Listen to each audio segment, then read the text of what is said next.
Sam, how is your day today? Hey, what's up, Bobby? Pretty good? Pretty glorious, man. You know, here's my problem. The shirt I'm wearing, the T-shirt, I think it's a woman's shirt.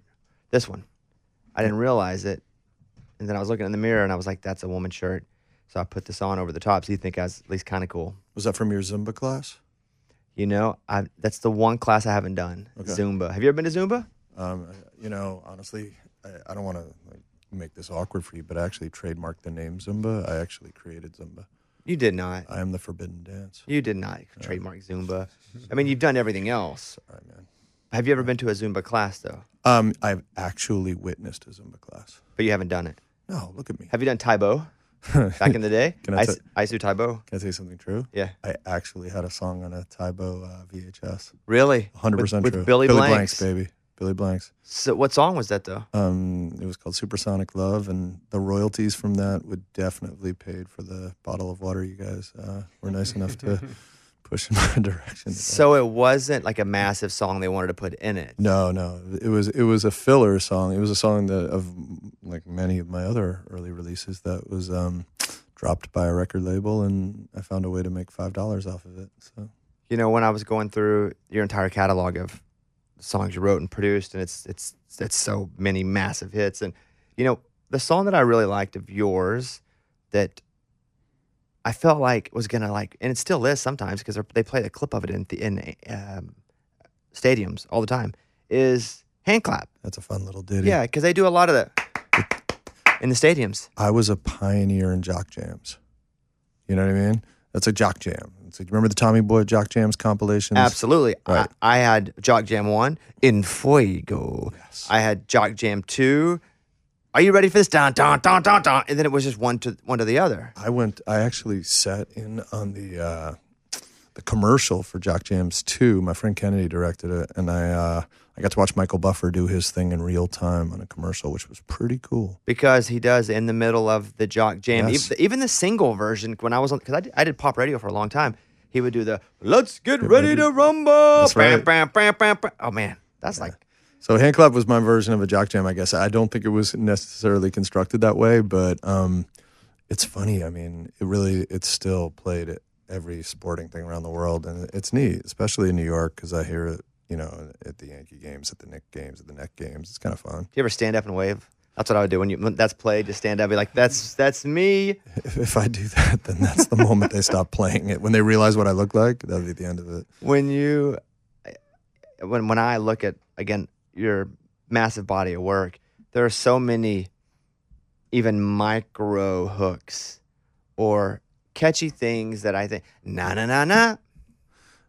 That was a fun. Na na na na. Yeah, that I'm not responsible for that. I just took a free ride on it. Na na na. But it's a nice little ditty. No, yeah, man. Here's the thing. One thing I would say is I love immediacy in music. You know what I mean? And I think it's born out of the fact that I think most kids today have, you know, severely warped attention spans. So when I'm digging in, I'm really just trying to get it in the intro immediately. And you know, Were you TikTok before it was TikTok? That's what it sounds like. I mean, I got to you tell got a you few something. seconds. I'll put it like this: if I had been born in a previous decade, I would not have been able to make Emerson, Lake and Palmer records. You know what I mean? It would have been a very different wiring. So there's no 12-minute intro in my vocab. So I was listening yesterday to Derek and the Dominoes, Layla, and you know the song plays and Layla, and it's not the Clapton unplugged. It's the the original. You know, and at the end, it's a 5-minute piano sojourn. Yeah, it's the greatest That's departure a whole different ever. time. Look, man, I wish I could have been that guy, but truthfully, I would have been the guy who would have said to them in the room, "Hey, man, let's edit this thing down. Let's make it to like 2 minutes and 40 seconds of joy." Yeah, I mean, it was, and I can enjoy older songs from before even we were making anything creatively. If it's jokes or music, I can enjoy the process and how culture was different then. But even that outro and that song, I was like, were they high? Drugs. Yeah, it was just it just continued on, and I've heard it 100 times. But as I'm in my car, and we have an old Bronco that just has terrestrial radio only. Awesome. And I was like, I don't know what the channels are, so I'm not going to change it. So I'm going to listen to this 4-minute outro of the entire Layla. You got to stick it out. Which is the exact opposite of na na na na, because immediately you got us with Cupid's chokehold. You know what? That was the genius of Travie McCoy. He was driving it, and he let me hitch onto his wagon on that one. But no, it's just I really I do like going for the jugular early on. And maybe I have no sense of dynamic anymore, and I'm just warped. But I really just like things just sort of from initial onset. I just wanted to hit. Where did that come from, or what music did you like, or what was it that you didn't like so much that made you go, "We got to grab them quick"? Well, I don't know. I mean, I grew up, I was the definitive K-Tel kid. You know what I mean? I was like this, late 70s, early 80s. I had all those K-Tel collections. And that's what I loved because it was so, it wasn't genre specific for the most part, So you could have Seals and Crofts next to David Gates, next to the Bellamy Brothers, next to the Bee Gees or some disco stuff or Kiss. So that was my introduction to music. And the one thing I would say is, it was usually the 3-minute edit on all those songs. They weren't going to let anything go extended. So I began to hear songs truly as like a 3-minute single. And I remember when I was 20 or so and Dramarama hit, and I remember hearing, not Dramarama, what's the Delamitri with Roll to Me, right? Yeah. When Roll to Me hit, but that thing's like 2 minutes and 2 seconds. Roll to Me. Yeah. It's the fastest song in history. And what I realized about that song was one reason why I crushed at radio is because you could fit it into any slot going to a commercial. It was so short that it could work as a bumper to things. So then I just sort of got into that notion. So I guess I am a TikTok pioneer, Bobby. That's what I thought, because everything goes quick. Short attention span, you hit us quick, you give us what we're going to need to know when that song's over. And if we don't listen to all of it, that's fine. But if we do, we got it. I can do that with many of your songs. Shake It, Metro Station. Shake It's a Zumba classic. Now, see, when you talk about Zumba, you lose me a little bit, and I think you're kidding because you only witnessed one. If you said Taibo, I'd believe you because you probably saw a few more of those since you made $5 off of it. I wouldn't say a few more, Bobby. Growing up in New York, how much of your childhood to early adulthood were you there mostly? I was there every day. I mean, the city was like this. Until what age? I was in New York till I was the age of 40. Okay. So I never left. So does that mean you're a Billy Joel guy? I'm a Springsteen and Billy Joel guy, which is kind of a rarity. You know what I mean? They're in the tri-state area. I do sometimes feel there's like a defined Mason-Dixon between the two. It's almost Mets-Yankees. Yeah, 100%. Yeah, I'm definitely Yankees. But for Billy, it's funny because Billy's thing I love on the theatricality, and I love the nods to Sinatra and all the sort of Rat Pack kind of crooners. Some of the way he fused like theatrical croonerdom, And then Springsteen, I love the wordplay. So Springsteen was a huge influence for me because I really, really dug, especially on Greetings from Asbury Park, that first record. He's pulling all this Dylan stuff, but there's just something about what he was doing melodically on that first record that blew my head. That was one of my first favorite records. So there had to be so much music around you, even if you didn't get to go to it, just living in New York City. I mean, I grew up in Mountain Pine, Arkansas. There was no music around me. Right. So anything I got had to be only from the radio or driving to get a tape, which later turned into a CD. So it was like the nearest big venue. Hour and a half, and, wow. It was Little Rock. Wow. And it's another animal. Every 3 months. Right. Right. So was it important to whomever was raising you to make sure that you were cultured at all while living in New York? 1,000%. Like, I was exposed to the arts early on. I know this will appeal to you, but my dad was a modern dancer, and I know you're very well versed in the very dance. modern and dancing. Yeah, well, you're a champion, dance absolutely champion, world champion. So it's very, very important to my dad was a dancer, and then he became an architect. But he was he was a professional dancer at 18. What kind of dancer? What did he specialize in? He was with the Jose Limon group doing modern dance in the 1950s. And how did he get started in that? He started dancing at like 11, was professional at 17, toured the entire world, broke every toe on both feet by the time he was 23, went back to Yale and became a architect. Do you remember him dancing at all? No, I wasn't. Okay, so you were... I'm not 200. Yeah. Jeez, man. But I didn't know if he still danced recreationally. He didn't dance recreationally, but what's funny? He would sway around the room. He was an incredible guy, man. He was just so rhythmic and cool. So when I'd listen to music and I sort of was less versed in my steps, I would watch him in the background, listen to music, and the way he flowed was magical. It was beautiful. And my mom was an artist too, so Your mom was what kind of artist? My though? mom was a heavy cat, man. My mom was she was an interior designer, but she came from the bottom of this thing. She just started at the very pit of this thing, and she became an expert on Victorian era furniture, and which was a very strange sort of lane. And she really became like one of the foremost experts on it overnight, and started doing apartments. But when I was a little kid, she was sort of carrying our thing, and she did Mick Jagger's apartment, Yves Saint Laurent's apartment, all these sort of Studio 54 era things. And when I was a little guy, this is probably how I got a book deal, but when I was a little guy, and I was always pleading for her to take me to record shops, one day she said, I'm going to drop you off at a babysitter's house. I got to get rid of you. And she dropped me off at Andy Warhol's, and Andy Warhol used to babysit me as a little kid. Which is wild. I know that you wrote about that in your book. It's true. And my next question was, is your book true or lies? And so you answered that it's true too. Yeah. That's good. I like that, because that means we can keep going here. Thanks, yeah, that's good. Andy Warhol as a babysitter, do you have memories of that, or was it before you were? No, I do. I do. It happened, I want to say three, maybe a fourth time, and then he used to come to our house too. I have very distinct memories, because this was somebody who probably wasn't that stoked to hang out with like a greasy little kid with nose boogers running down his face, So it was, I think it was probably a trying time for Andy sitting across from me, but he set up a little black and white TV in the kitchen for me, and it was a little black and white TV, and the Yankees were on, and I was a Yankees guy, and he put it on, and he would walk over a couple hours and just walk up and just say, do you like Famous Amos cookies? And I go, yeah. He'd drop off a cookie and walk away. That was about the extent of our fraternization, but he was pretty cool. Your mom and dad are very interesting to me, because they pushed the arts. So when I played culture childhood. Yeah, when I played high school football, they thought literally like I had failed. How did they meet? Do you know? I do know. My mom was widowed at 23, and she was widowed, and she was a single mom.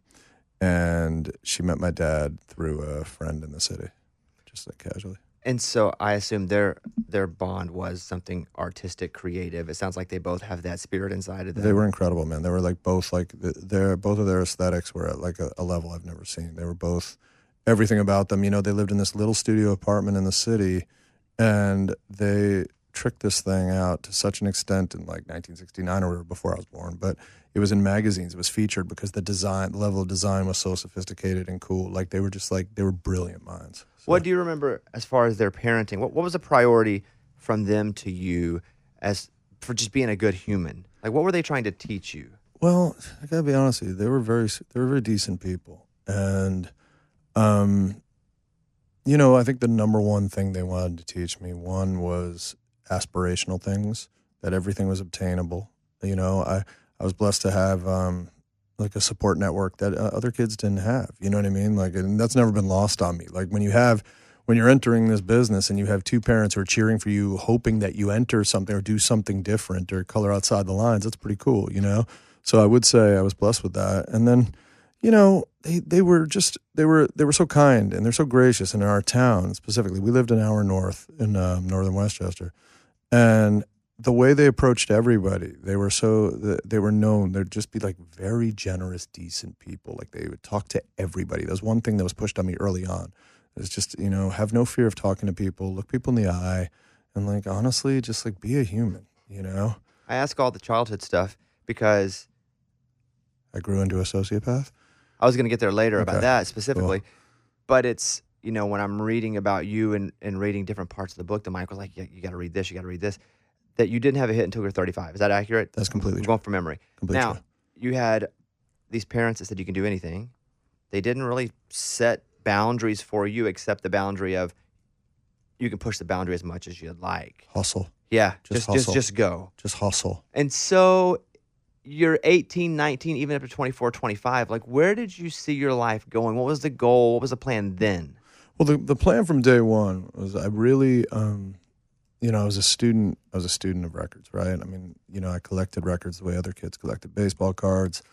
Probably had a couple thousand records by the time I was about 23, 24, because there were flea markets in the city in the mid-20s, the 23rd, 24th, 25th, where you could buy nickel records. So I used to stockpile nickel records. And I just, a voracious collector. I was looking at the back and just trying to figure out who the songwriters were, who the producers were. I grew up watching a lot of films, so I got really into screenwriting, right? So I nerded out over screenwriters. Like I wanted to be Albert Brooks or John Hughes or one of these cats, you know? And so with the songwriting, it was the same thing. And as far as my parents went, they unleashed me into the city. You know, I went to school, I dropped out. I went to 3 colleges in 2 semesters, which I think is pretty unheard of. And I ended up clawing the city, but I really did have one singular goal, and that was I wanted to write with artists and really just be that voice in the room who sort of directed the movie a little bit. You know what I mean? Who wrote the script and sort of it was a trick I learned from Nile Rodgers down the road, but I was early in my head, that was in my wiring, which was to constantly try to write the sequel to whatever any artist, doesn't matter if they're unknown or they've just put up their first song or whatever, I'm creating the next movie. Like, where would it go? What's the pivot? What's Weekend in Bernie's 2, you know? And that's what I started doing. And the problem was this guy named Kurt Cobain came along, this jerk, and he wrote his own songs. And so it became I was 20, and then suddenly it was super inherently uncool to collaborate with an guy outside the room. You know, previously you go back to Appetite for Destruction for GNR or any of those Eagles records, you know, and there's co-writers all over these things. Carole King wrote It's Too Late with Tony Stern, you know. So there was a place for that person to be in the room who sort of is that other sort of appendage creatively, but isn't part of the group.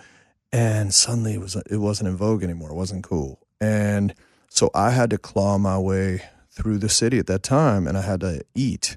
So Bobby, I was a rapper, and I got a record deal as a rapper. Okay, I don't know if you're kidding, because I also had a record deal as a rapper. I did. My name is Captain Caucasian. What was your name? We're gonna find out. This could be a Bobby Cass trivia question for anyone who writes in. But nobody writes in. Okay, yeah. That's a problem.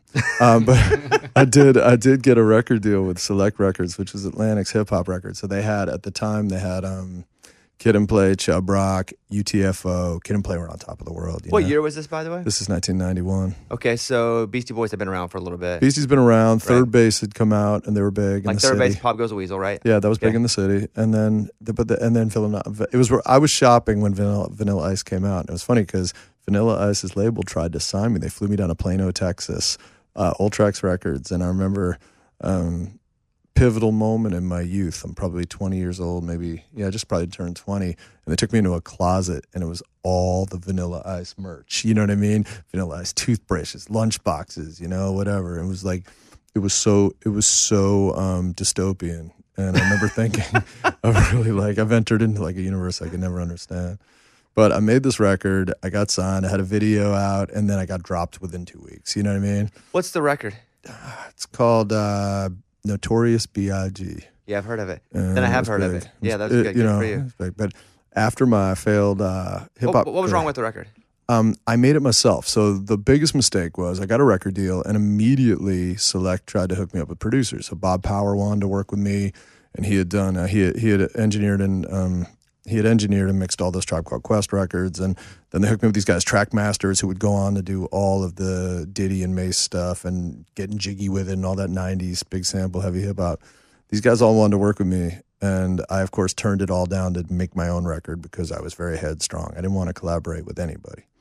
And I made the worst album ever recorded. So I made this terrible recording, and I lost my record deal by the time it came out. It was shelved for a year. They finally threw it against the wall. And then Bobby decided to start rapping with a German accent because I think that was my next pivot. So I felt like I was doing cultural appropriation I was an early cultural appropriator. So I started TikTok and cultural appropriation. Yeah, I did. So I started rapping with a German accent, and I did that. But why? Because why was that a good idea? Eurodance was beginning to explode. Remember the Berman Brothers and all that stuff? Were you a different person? Did you change your name? So you were then the German person. That's a terrible German accent, but you'd be like, I am German. Yes. So if you ever watch Whoopi Goldberg and Eddie, she's coaching the Knicks. She's angry Whoopi yelling at the Knicks. My song plays. She's yelling at a Nick, and it's in the background. You can hear my weird German flow in the background. A little pronounced, but that didn't work. Then I started making beats, And so that's when I started doing lots of programming and making beats. And Were your beats good on your record, though? You talk about you made your own records. I did. My beats were terrible on my record. So then back then I actually worked with a programmer on it. But then when I started making beats, I actually got an SP12, and my beats were all right. I could do it. And I sort of had the tricks of the era of all that sort of detuned hip hop stuff. But do you think, though, that bad record, bad, you said it, not me, yeah. though the failure there, and I guess the point that I'm hoping that I'm leading us to is that there was a lot of learning that happened from that failure. It's the best thing that ever happened to me. Right. Failure. See, the reason I wrote this book is because the failure defined me. I read every entertainment bio for the most part, of my peers, certainly songwriter books, et cetera. And a lot of them are humble brags, and I understand it. It's part of the game. But for me, what was interesting about my story was the first 15 years of the career, not the second half. The second half's been magical, but it's not why I wrote a book. I wrote a book because the stuff at the front end was so fascinating, because I made every possible tactical and creative error you could ever make. And I always learned from the lessons. So I make my first record, and it's a colossalness. And you know what I learned? I need to be a collaborator. I might not be good enough on my own to pull off what I think, when I'm hearing in my head, I'm not able to execute. So then it was like speed dating, years of speed dating collaborators to try to find like the magic fit. And so everything was just like this weird learning curve. I started doing music for commercials, doing music for industrials, Garnier, Maybelline, all this stuff. And basically, then I started creating my own groups, because I figured if I created the group, they'd have no choice but to sing my songs.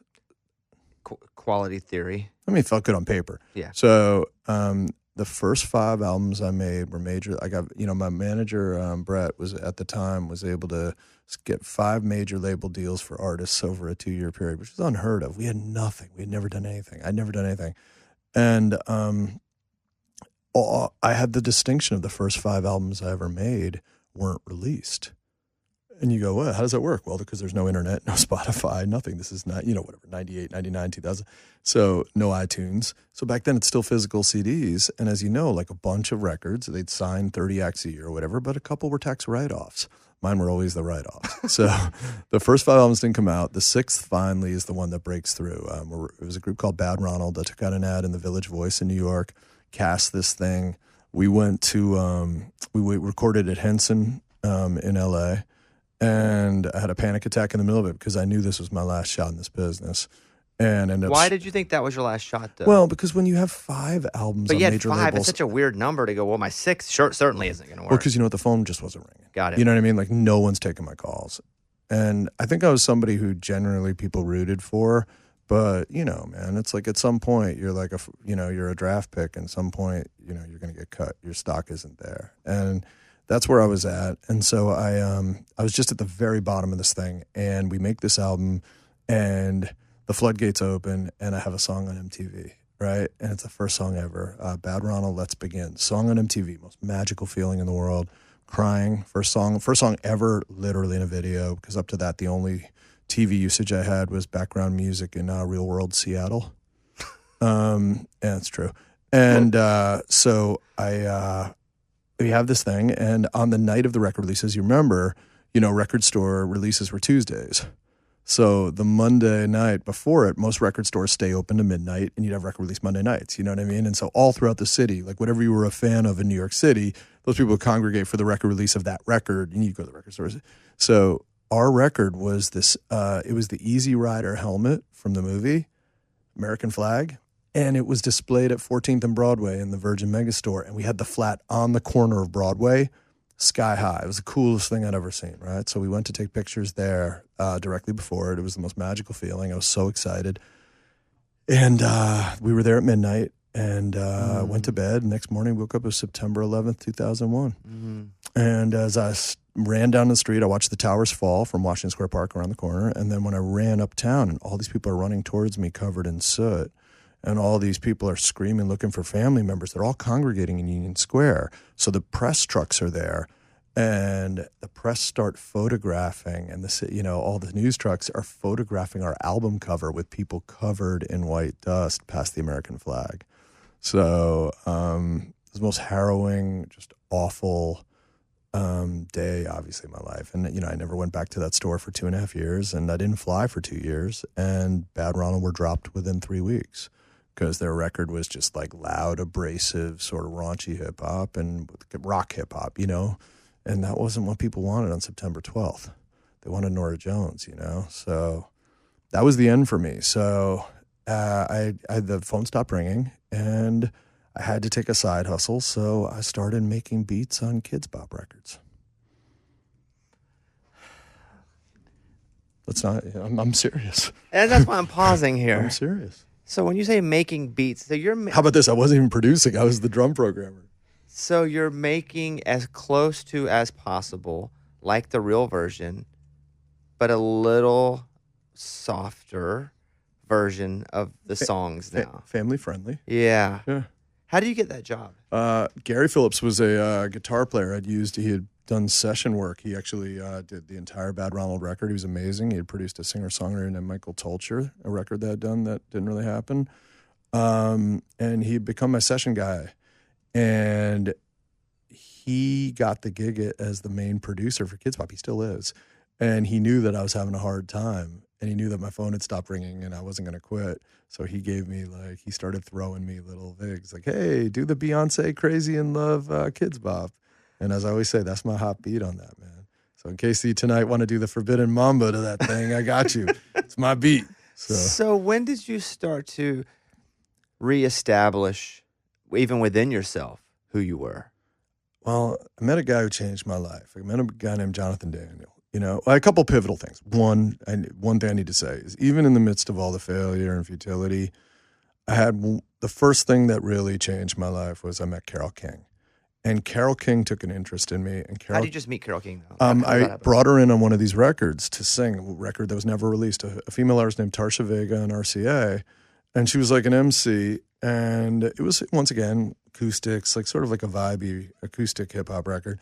And I brought her in. And RCA wanted a feature on the record, and they were suggesting India Arie and people of that era, sort of neo soul.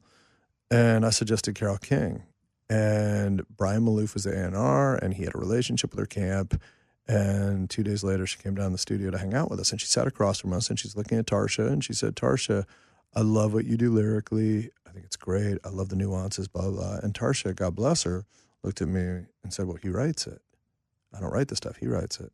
So next thing you know, me and Carol and my boy Duke, we locked the door for over a year. We probably wrote 10 or 12 songs, I wanted to say, and we just kept. It was a master class. It was like the first person, and specifically for me, it was the first person who really identified something in me beyond the fact that I was mildly amusing, And we did this thing, and we ended up writing and producing the title track of the last album she ever made. It was the single, the title track. It was like a big Gap commercial with her and her daughter. It was a song called Love Makes the World. And I had a Carole King song. So it was weird as I had 5 unreleased albums, I had a Carole King song. And then, obviously, my Baha Men work, right? So I do, and I'm going to get to that too. Yeah, that was big. So, yeah, we got Baha Men to come in a minute. But the Carole King, and, when that's one of the big headlines that you read about you. Yeah. First, Carole King, first big breakthrough. Yeah. But I wonder if the breakthrough was that as you're writing these songs, did she, and maybe you didn't need it, but did she give you a kind of a reintroduction to your confidence? Yeah, it's just, because I entered the building as the fan first, I always want to work with all the Brill Building cats. You know what I mean? So the notion that somebody so esteemed could find something in my writing, that offset all the failure to me, because at least I felt like I was getting grandmothered into something. So then she told Paul Williams about me, and Paul Williams was one of my favorite writers ever. I was a massive Paul Williams fan because he was like me. He was a lyricist, and he was sort of kooky. And so suddenly me and Paul and Carol and Duke are writing songs together, right? And she was an advocate for me, and I desperately needed it. And so that gave me some currency in my head.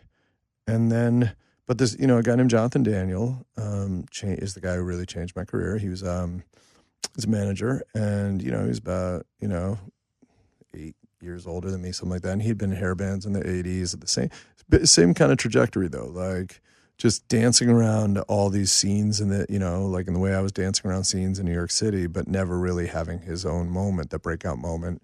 his band was called Candy. It was Jonathan and Gilby Clark, and then Gilby Clark joins GNR. Then, and he then became a publisher. He was running the Cure's publishing company in the U.S. That sort of ran its course, and he starts a management company called Crush Management. And he started reaching out to me, and he would get advance copies of all these albums that I was making that weren't getting released. And he would take me out to lunch and give me these pep talks, and he understood what I was pulling from, right? So he'd sit across from me and say, "Oh, that's really cool. You're going for like a Bones How Turtles thing on this, or you're going for a Love and Spoonful thing on this, or you're going for a Dennis Lambert thing, or these idols, all these songwriters that I idoled idolized like a nerd, And he was the only person who understood my references. And he said to me, "Look," he said, "I'm on the precipice of something, but I have a whole wave of bands. They're pop punk. And this is growing into a scene, and we're going to need somebody who, maybe an adult in the room who understands song a step more with a few of the acts." And there were these little indie records, no budget, Fueled by Ramen Records, run out of Jacksonville, a dorm at Gainesville originally with John Janik. And I signed up, and the first record ever made, so understand, now I'm coming out of it ended up being 7 albums. I made major label albums, real budgets, right? Real budgets. And first 5 aren't released. The 6th comes out on September 11th, and the 7th was a group called the Cooler Kids that DreamWorks folded as the record came out. So they were folded in Interscope, and they were dropped.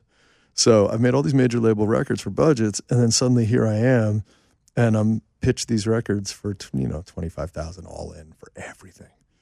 Mixing, mastering, production, sample clearances if they used them, So I'm losing money on these things. The first record was called the Gym Class Heroes, and I make this record, like you said, and I have my first number 1 hit. So I went from having absolutely nothing and at 35 have a number 1 hit. Does it happen like the movie show where you get no calls and then you have a number 1 hit, then all of a sudden the phone's like bang, bang, bang, bringing and everybody wants to work with you? 1,000%. But what's interesting about it was one thing, Jonathan Daniels is basically my guru. He's one of my best friends, but he's also been my guru, and I'm with Crush Management now too. But one thing he told me early on is he said, you don't necessarily need to take all the calls. You need an infrastructure, about 3 or 4 people in this business who believe in you, who've always been very loyal to you. And as long as they're in the position to make some sort of moves, that you can just work with those people. And that's what I chose to do. So there was Steve Greenberg at S-Curve. There was James Diener when he was at Octone, Interscope. There was, the Crush guys and Pete Gambarg and people there were people who just constantly gave me work. So I didn't have to take all that incoming, and it was great for my psyche, because I think it's a massive mistake that writers or producers make when they finally enter the zeitgeist, because you just get so seduced by it. You're like, oh my God, I can't believe I'm getting all these calls, blah, blah, blah. But you don't realize that you're fly by night to these other people. That's a transient sort of relationship, but the people who sort of rode with you from the beginning will stick with you through the lows, because truthfully, for every sort of solid couple of, pockets where I'm really killing it, then of course there's going to be a fall. It happens. We all just roller coaster up and down. We were talking about before you got here doing the intro for this, which, by the way, the book 21 Hit Wonder, which we've been talking about, and you write it, and you're donating the proceeds to Musicians on Call, right? Yeah, so every penny from my end from this book, from inception, goes to Musicians on Call, and all my speaking gigs too. So I've been touring around the country on my own dime. Been to 30 universities so far, 5 high schools. I'm gonna get up to 50. And I've done, everything from a General Motors convention last Tuesday to, music business colleges convention, the MIA convention in Las Vegas on Friday. Every penny that I raise goes to Musicians on Call. And why? And I say that as someone who was on the board for a while, and someone who was very... Yeah, you've been involved in it. Right. Well, the long and short of it is I knew the gentleman who started it when we were all in our 20s, and I didn't really get involved. And then when my dad was in his last days, he was at Mount Sinai. He was in a cancer ward at Mount Sinai. And I just lost my mom, and now my dad's really sick, and I'm in a pretty dark space. And I walk up there, and I hear a man singing in the hallway. He's kind of warming up, and I walk out. It's like an 80-year-old cat with a big bushy beard and acoustic guitar, and he's walking into a room to play for an elderly woman in the next room. And so I waited till he was completed, and I took him aside. I said, "Where do who are you?" He said, "I'm with Musicians on Call."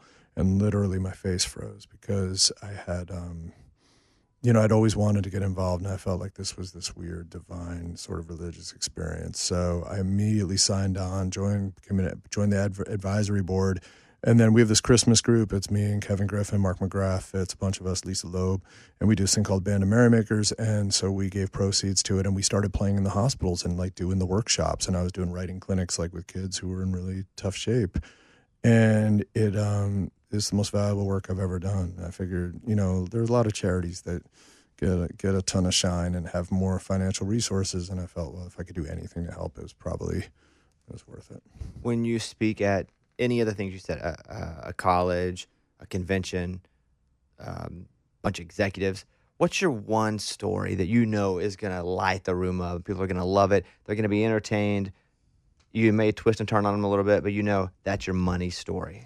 Oh, man. Bobby, the truth is, I'm a walking money story. I know. That's why I'm asking you. Like, what's your antidote that you're like, this is the one I want to be known? Not what song did you write or produce, but what's your one anecdote that you want to be known for? All right, you ready? Yeah. All right. So, I really think the One Direction one lands a lot because kids like Harry Styles. So, very quickly, I'm sitting in a coffee shop in LA. It's raining, and everybody in LA is scared of rain, so they're all on top of each other. And there's a meeting going on behind me, and it's a publisher pitching a writer. And I recognize that's Becca Tishker, is a huge manager and publisher, and she's pitching the Swedish guy, and he's got very thick accent. And she's like, so you're not doing your band anymore, blah blah blah, or you're starting to write now. You're writing now, blah blah. He's like, yes, I'm beginning to write, and blah blah blah. For some reason, I turn around and I look at this sexy fella, and I realize that it's Peter Svensson, the guitarist in the Cardigans. And the Cardigans for me were my nirvana. Really? Cardigans were my favorite band of the night. By the way, love me, say that you love Exactly. me. Yeah, for those that want to hear it perfectly, sang back. By the way, it's perfect. Thank you. Yeah. And so I'm literally fanboying this guy. I interrupt their conversation because I have no filter. And we kick it, and she's like, oh my God, you guys should write together. It'd be such a great fit. And, I'll add my writer, Kojak, who's a track guy, cool Kojak, and the three of you guys should write. I said, great. So we show up, and secretly I'm thinking we're going to write a Cardigans song. And this is like my wish fulfillment, And I show up at the studio, and these guys are real pop guys. I'm not a real pop guy. I'm quirky. I'm more of a rock guy who sort of just has pop leanings, And I show up, and these guys are like, I'm like, yeah, so let's dig in. Let's do something really vibey and Cardigans-y. And Peter's like, no, I'm not doing Cardigans anymore. I said, oh, wow. So I said, what should we do? He said, let's write a song for One Direction. Let's try that. And I didn't know what that meant. You know what I mean? I knew What Makes You Beautiful. That was the extent of my knowledge. I thought it was an incredible single, but this wasn't my forte. So I went outside, and Bobby, I got high like I do in these situations, smoke the reefer. And I went outside, and I just started writing these words. I write these words, and I write an entire lyric, and I bring it inside to these guys. I have no idea if it's going to land, And 15 minutes, I'm quick, and I bring it in, and the guy starts singing, and he's got this Swedish accent, very thick. He's like, do you remember summer on 9? Want to go back there every night? And when he's singing, I'm thinking, man, this is like a Fellini movie, man. This is not gonna stick, And we finished the song, and I thought it had 0% chance of landing, but I was high, and we, ate Thai food, and they were nice guys, had a beer, and then I went home, and the next day, we're getting texts from Simon Cowell, and getting texts from Max Martin and Dr. Luke, and everyone's like, "Rock Me equals smash." So secretly, I'm like, "Oh my God, what have I been doing in my life, man?" Because I've spent my life now at this point. I've worked with everyone from, I want to say like Train and Daughtry to, Carol to, Tom Jones to a million fun bands with funny T-shirts and funny haircuts. And I'm thinking to myself, why do I have to work with these like soul-sucking artists when I could just literally get high and write like these little gibberish words and it lands, So immediately the three of us become like a writing configuration, right? It's me, Kojak, and Peter, and we're gonna be the next writing team, in LA. And I've just moved to LA, dude, so I'm new to all of this. I'm from a very different thing in New York, and suddenly it's like teams and And I start digging in, and we write for 30 days straight. We write the 30 worst songs ever written, And the crazy thing is, I'm the problem, not those guys. Those guys are really good, but they're dialed in. They're like, let's do Selena Gomez today. I don't know what that is. You know what I mean? So I'm sitting there going, oh, cool, man. I'm going to write like a Smith song, you know? So I'm writing some Morrissey stuff, and they're like, wait, no, this isn't landing. It makes no sense. It's not logical. I'm like, but it is. It's deep, you know? So you can see the novelty's wearing off. I'm flying back to Boston, right? And I'm on a plane to Boston from LA, and you know, Peter sends me a voice note, and now he's cutting my verbal lungs because now he's giving me a lyric, and it says, "You must sing, I got to go, I got to," and he's like, all these gottas, right? And I'm on the plane, and I'm literally sitting in this seat, and I'm beginning to sweat. I'm so angry.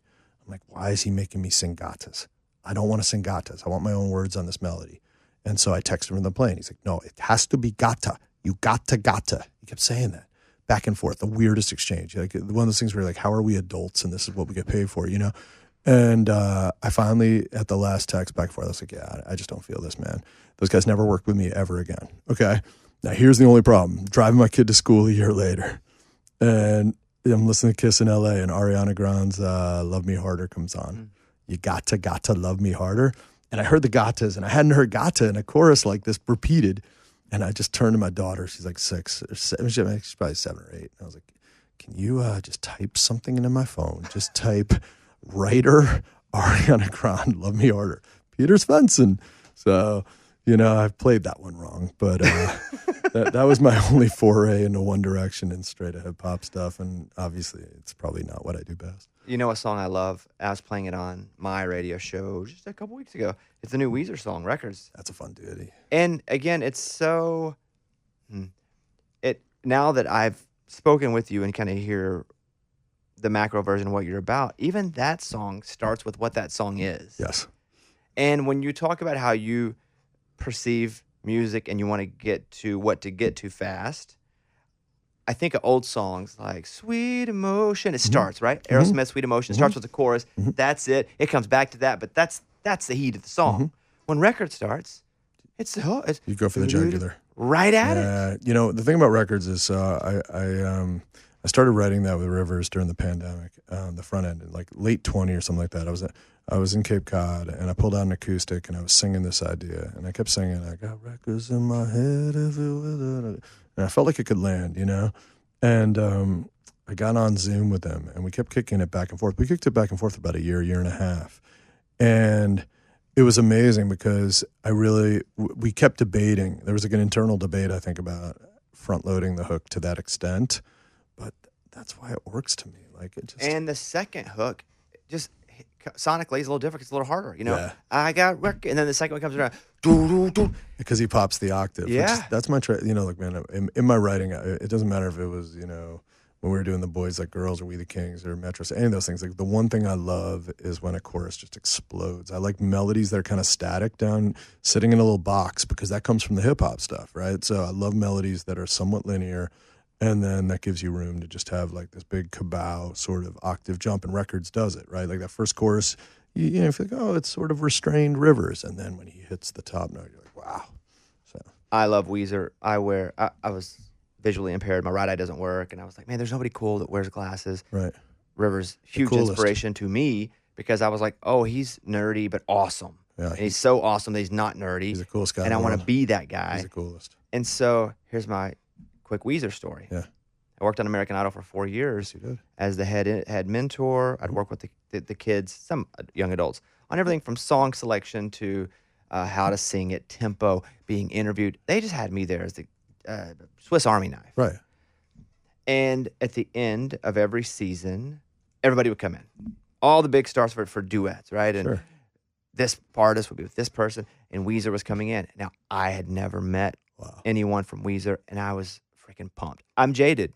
Not in a way of I don't care, but I've seen everybody. I know that most people that I think are awesome in music, sometimes they're not, sometimes they are, but they're just normal folks. 100%. So, sometimes abnormal, but not in the way you prefer. Absolutely. But as Weezer, right? There's like 3 or 4 in my whole life that I'm like, I would totally fanboy out. And Weezer's playing the finale of American Idol. So I let my producer know. I said, hey, I'm just letting you know I'm a massive Weezer fan. Right. And the whole season, people have been in and out. Sure. But I'm not going to go in like, hey, would you sign this? Can I take a picture? I said, Weezer's coming. And if it's cool, I'd like to walk out and just say hello. And they're like, yeah, of course. They're like, it's your show too. There's five of you on this show. It's Luke, Lionel, Katie, Ryan, and myself. Right. And so we kind of had free reign over everything. And I said, I'm going to walk out to the bus if that's cool. And they're like, yeah, sure. So they come in, and I go to the record store down by where the lot was, and I get the blue vinyl. Yes. Because that blue album for me was... Yeah, it was near Amoeba, right? It was right there. Yeah, I mean, it was what I was. I'm a blue guy more than a Pinkerton guy myself. I agree. It took me later in life I agree. to understand and appreciate. I agree. So, but blue, loved it immediately. Yeah. I go get it, big vinyl. I walk up. I'm nervous. Mm-hmm. I'm an adult man. Mm-hmm. I'm nervous. Like, yeah. I say, hey, guys, my name's Bobby. I'll be working with you guys later tonight. I'm the head mentor here on American Idol. I'm not even going to fake it. I'm just a massive fan. Do you care would you guys sign this? And like, yeah, come on in. And so I don't see Rivers at all. And so all the other guys are around, and they're super cool. And they're signing. Hey, man, where you from? I'm from Arkansas. You guys, all the small talk. Mm-hmm. But to me, it means a little more than that. Mm-hmm. To them, just another dude knocking on the bus door. And so into the star bunk, the door opens, and it's Rivers. He just kind of opens it and kind of looks in, and he sees me. And the little bat, he's like, fixing his face, like a little mirror, like fixing his hair, doing a little teeth thing. And I'm just going, all right, there he is. Of all the things that I can say, it's like an elevator pitch. And I'm not pitching anything. I just want to let the guy know, but I don't want to let him know so hard that he's creeped out. It's a fine line. Sure. But I never met him. Right. And so he looks at me, and I don't want to yell, hey, will you sign this? But I wanted him to sign this. Yeah. And so he goes back to his thing, looks at me again, and he starts to take a step toward me. And I'm like, my heart starts to beat a little bit. I'm like, this is my moment right here. It's about to be time. He takes about a half step forward and then shuts the door and goes back in his room. No. And it wasn't toward me. It wasn't toward me. It wasn't toward anything I did. That, I was in his personal space. Can I ask you a question? Yeah. Is that album still unsigned in that space? They sent it back with him. Okay. And he was cool enough to sign it. All right, because I was going to take care of that for you. And I wasn't upset. Actually, I appreciated that. No, because that was a dude being exactly who he was. He's awesome. I got to tell you something about Rivers, which is, one thing I would say is Rivers, Pat Monahan, Fitz, like a few of these cats who I really love, and I pretty close with. The one thing I'll tell you about all of them is the work ethic is like nothing you've ever seen. Rivers writes like 3 songs a day. Like just to permeate a Weezer record for me is like holy grail, because honestly, I'm competing with the 10 songs Rivers wrote last night. He's so prolific and really good. And Monahan is the same way, and Fitz is the same way. These guys work so hard, and we're all the same age. So the notion that you can be this grown-ass guy and just aggressively want it that bad and chase the art to that extent. Rivers, I learned that from more than any other artist. I've never seen somebody work as hard as Rivers does. Next time you talk to him, tell him I love him. It's awkward. I didn't get a chance to tell him that. It's a little awkward. But be very awkward and say, Bobby loves you. No, I'm actually going to say to him, dude, honestly, you shut the bus door on him. You kind of bust him, It's kind of harsh. I met Pat probably January of this year for the first time. Wow. We were at Pebble Beach playing the Pebble Beach Pro-Am. Yeah. And so I guess this year they finally thought I was famous enough to be invited. Yeah, I'd pitch on it. And so, I appreciate that. Yeah. And so I go out. I heard he's not bad. He's pretty good. Yeah. And so, but he was also super kind. He's a great guy. Like overly kind where I was like, man, you do not have to be this nice. But he wasn't being anything that he wasn't. Oh, he's the best. And I went and asked a couple other friends that had played it. He was like, oh yeah, Pat Monahan. He's like the greatest dude. Oh no, he's my guy. Like I owe Pat so much. He's an incredible friend, and honestly, he's so funny. He's so quick, and he doesn't suffer fools. He's brilliant. Bobby, one thing I did want to say to us in the 6 degrees between us, do you know where we cross in the greatest way? You're going to dig this. Dancing with the Stars. John Schneider. Oh, yeah. Went to my high school. Really? Dukes of Hazzard? He is from upstate New York. What? Nobody knows that fact. What? I didn't know that. I'm going to throw that out for all the Foxes out there, but John Schneider attended Fox Lane High School. The reason I know that, which is a little interesting aside, is I did always want to get out, and I wanted to get out in the world and do something, something loud in this business. When I was in 9th grade, I used to take the bus every Friday after school, And I'll go to the Bedford Hills Library, and upstairs on the third floor, this little like beat up building, they kept old yearbooks, like the stacks from historically from our high school. So I found both our Illuminati were John Schneider and Susan Day from the Partridge Family in LA Law. And I would find their yearbooks, and then I would start to create these composites in my brain of how we could have been friends and who they hung out with. I'm trying to figure out who they hung out with and stuff. And I was obsessed with it. So yeah, the John Schneider reveal. So John Schneider. That shouldn't be from upstate New York. They should have made sure immediately. From Money Earner Mount He Kisco. was quite good looking as a young guy. Yeah, Good looking older guy, but like really good looking younger guy. No one's ever accused me of that. I didn't know you was a younger guy. I might fall in love with you then too. No, I have big doughy features, and I've always have, so they're kind of exaggerated. I wouldn't say you're doughy at all. Cartoony, Ringo Starr. Yeah, he's a bully. Ringo Starr. Honestly, show up at Ringo's house. A buddy of mine, Winston Simone, one of the great managers, one of my favorite managers ever in this business. Winston Simone connects me with word had gotten out that Ringo was open to new collaborators because he's got a really tight circle, right? It's Lukather, it's Joe Walsh, it's Do you get nervous Colin Hay. about the Ringo though? You've been with a lot of people, but it's a Beatle. I don't get Ringo. I don't get nervous with anybody, and maybe, Still. yeah, it's probably and honestly goes back to like the Warhol thing. I think you know what I mean. Like when you're exposed to stuff so young, you just get kind of numb to it. Maybe nervous isn't the word, and I don't get nervous really either. Same, like I don't get, but still, I was excited, to meet Rivers. I mean, I was definitely stoked. Okay. Like I mean, it's Ringo. You know what I mean? Like, but I was able to I was composed, which helps. And I would say I showed up to the house, and we dug in. And we sat down on the couch, and right off the bat, I was like, peace and love, peace and love. And then with like 6 seconds, it was like he was grilling me like the toughest job interview in history. For what reason? Well, I just think he probably, he's got his guard up. I think he's probably trying to figure out my motives of why I'm so psyched to work with him, et cetera, and it was very interesting because I tried to punch back whenever he'd say something. I tried to say something witty back, and it wasn't landing. And I thought, okay, I've literally screwed up this one opportunity. I'm in my car driving home, and I said to him, look, I'm going to go home and I'm going to write a song. And if you'll have me back tomorrow, I'll play for you. He said, come at 2:00. So I came back, I wrote this tune, and my boy Grant Michaels, my engineer programmer, is a writer, really talented kid. He reharmed what I was going for because I was trying to do some really Randy Newman-y kind of chordal stuff, and I'm somewhat limited. And I went and sang Ringo the tune, and he's sitting there. It's Ringo and his engineer, Bruce Sugars, his engineer-producer, great guy. And these guys they deadpan me, and I sing it. And, my voice is, isn't the sexiest tone. It's sort of like, it's that guy in the Budweiser commercial that you turn down, And so I sing this thing for him, and Ringo goes, that's absolute shit. And I was like, wow. And he's so dry, and I'm trying to read him, and he goes, no, I'm joking. I love it. He said, but you know what?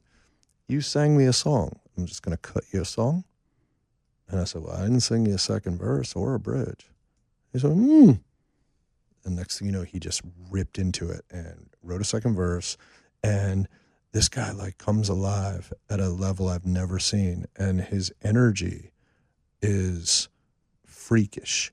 He's jumping up and down. And I said, it's like one of these kids at a rave. He's like pogoing.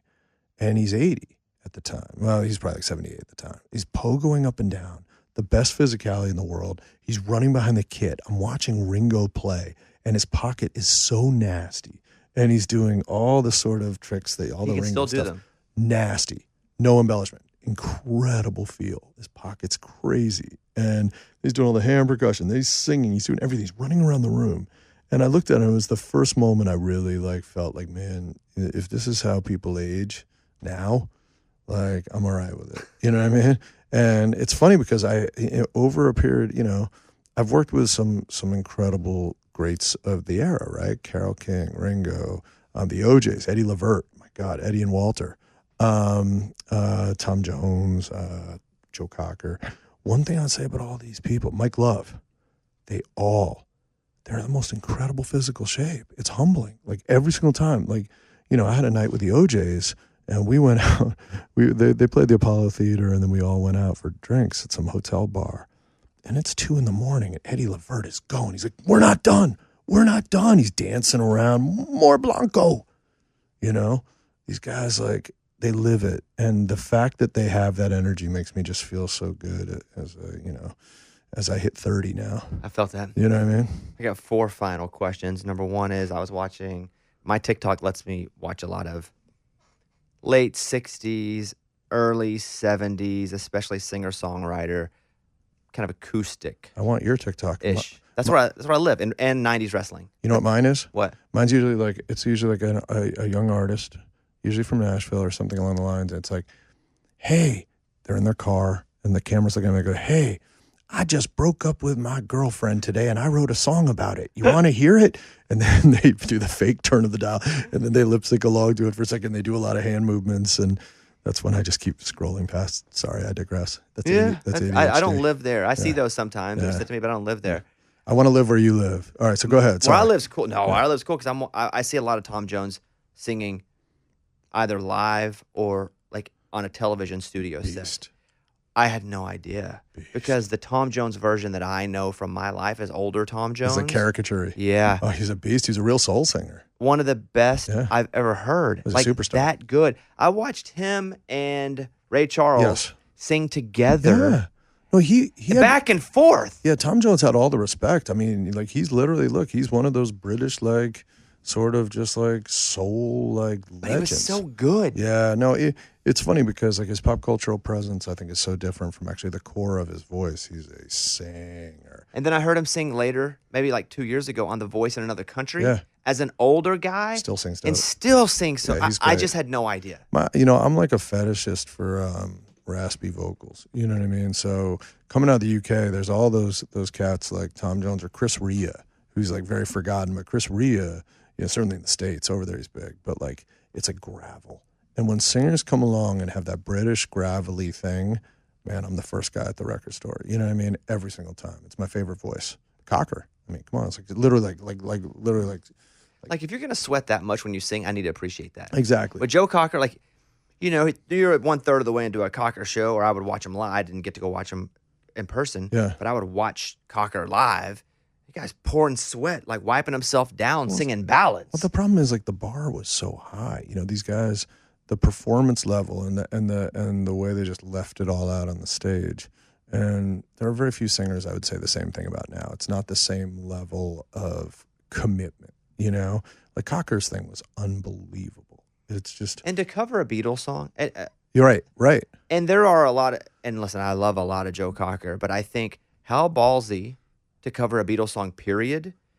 But then you do have big balls when you do it and you nail it. I mean, it's one of the greatest covers ever. And the intro, it's so... Was it the Wonder Years? It was ahead of, yeah. So, it was, once again, it's that intro. I mean, you are so, like, that's an intro that'll suck you in. You instantly know that record right off the bat. And, I mean, his commitment level on that vocal. And I'm with you, man. Like, I feel like when people bludgeon classics, it's, it's a no can do for me. You know what I mean? He kind of sucks you in at the beginning of all of his songs. I mean, even going "You Are So Beautiful to Me," right? The piano comes on, and it's so it's that first vocal note, and you're like, well, this is different. How about You Can Leave Your Hat On, or any of the '80s stuff? I mean, it was just consistent, It really, really, one of the greatest singers. I didn't get to know him or anything. He just cut one of the songs, but he's incredible, So, my second book that I wrote was called "Fail Until You Don't," and it was basically me just screwing up. Right. And some of the conversations we've had, I knew the answers to. I just wanted to walk down it with you. But I knew, listen, your rap career didn't go well. A DJ, you weren't near as good as I am, let's be honest. I made a big career out of this, and you've done fair at what you're doing. I do have a face for radio. So you have but why was it important to you in this book to showcase the difficult times as the main theme? I'll tell you, because...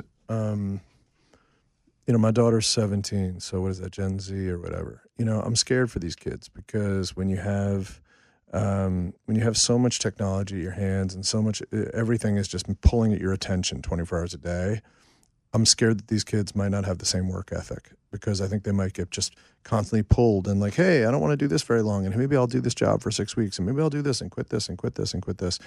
And I stuck something out against improbable odds, and it was the greatest decision of my life. And I think I believe I want to speak to two people with this book. One, to the youth, just to say there is a pathway, but I want you to be aware of what you're entering, right? You have to understand you're going to get failed 2,000 times, 2,000 no's. Matt Del Negro, my buddy's book, it's like 2,000 no's. It's just the truth. The rejections, you have to use them as scars. You have to take those scars and take those calluses and have them fuel you to go forward. But if you don't have that wiring, and if you're going into this delusionally thinking, okay, like once again, like I got TikTok famous last night, I had a song that went viral, blah, blah, blah. You don't understand what you're in for if you want to do this as long as I've been doing it. The rejections will mount at a freakish level, and I just want people to be aware of it, but there is a way out. And the other thing is, I really want to reach anybody who has creative wiring who just might have packed it in early, because I was blessed. Like I came up in the city, and, we were in the East Village in New York, and I would say, if I came up with like 100 cats in that time, 5, 6 of us left doing it. You know what I mean? Like most people went on to different things. Some because they lost interest, and others because they just couldn't feasibly make it work anymore. I kind of want to speak to those people and say, you know what, give it another shot. Give it another shot. You're not done by any stretch, because honestly, if you are as tenacious about it as I was, you can probably, I don't know what goal, you have to ascertain your own goals, but like you could do something special. It's just, here's case in point of somebody who was like moderately gifted at best when he started and just got better, Third question of 4, why now though? Because I felt like I was still like mildly culturally relevant. And my fear was, in a decade from now, some of these songs might not have the same resonance. And I want to do it when people actually might still take my phone calls, including a publisher. It's like, I don't know if a book, in 10 years from now, if a publisher would have been interested. But also, look, we're in such a crazy time, right? We're entering into the AI phase and all these other, technological advances that are going to just absolutely affect the music. It's just obvious where all this stuff is headed.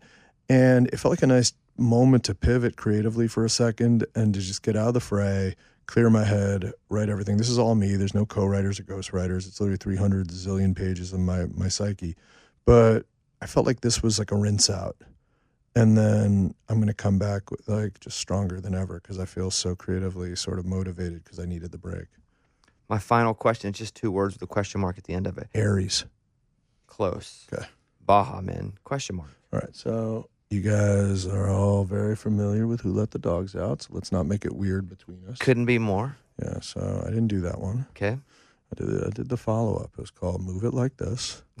And it was recorded in the Bahamas with the Baha Men. A couple little fun facts for you. One, the Baha Men stole my headphones and didn't return them, which was kind of dark. So if you ever like are on a cruise ship and you see one of the Baha Men guys wearing a nice pair of Panasonic headphones from back in the day, I think you could make a case for me. Second of all, we did get yelled at. We were in there was a McDonald's in the Bahamas, and me and Mike Mangini, my buddy, and Dave Schomer, we were working with these guys, and we had a 12 noon session. And Mike walked through the door at 12:02 carrying a couple bags of McDonald's for us. And the leader of the Baha Men screamed at him about being late and that McDonald's should never be a priority. And by the way, remember I didn't learn from mistakes, right? I've learned from mistakes. I have never let McDonald's be a priority in my bookings ever again. You never know where you will learn something. From a Baha Men. It could be in the Bahamas with the Bahama Men. I gambled down there. We went to the Paradise. What's the Compass? What's the big casino in I don't know. I've been down there, but I didn't go to the casino. I don't trust it. There's a casino. So, and I won like $900, which was so huge for me. And I'm so cheap, everyone's goading me. They're like, double down. I'm like, $900. This is a new stereo. And I took it back to New York and I bought this shitty stereo. It's amazing. Proudest moment of my life. Listen, I could do this for 2 hours. Hey. We've done over an hour here. I'm just a massive fan of your work. Brother, I'm a bigger fan, and honestly, you have no idea how much it means to me, man. You're an icon, you're a beacon of light for the community, and also you did great work with Musicians on Call, which I know of, so it's awesome. Well, thanks. I appreciate the time. Everybody, 21 Hit Wonder, if they want to order it, Yeah, I mean, just go to Amazon and and order it. And if they have any questions, they can always hit me on the gram. I'm on the gram. Just give out your number; they'll text you. Yeah, they can. It's it's great. That's good. Thanks. All right, you guys follow Sam Hollander on Instagram. 21 Hit Wonder is the book, and you still making money off all these songs? Still coming in pretty I regularly? sold my catalog. You did? Yeah. Is that in the news? At how much? It was. I would never let that out, but it was great. So I did it 2019 to Hypnosis, and You sold it all. I did. Over 10 million? It doesn't matter. Okay, all right. As I always say to my daughter, over 10 million doll hairs. So no, I did great, and everything I have going forward since 2019 is mine, and hopefully I'll sell another one. But what it did was it really freed me up to do things like this, and just be a better human. When did you write records? That's 2021. So I own records. We're on the way. We're on our way. That's the beginning. That's the next wave. I got records in my head. Jam. Love Sam, it. thank you, Love buddy. it, dog. Thank you for having me, guys.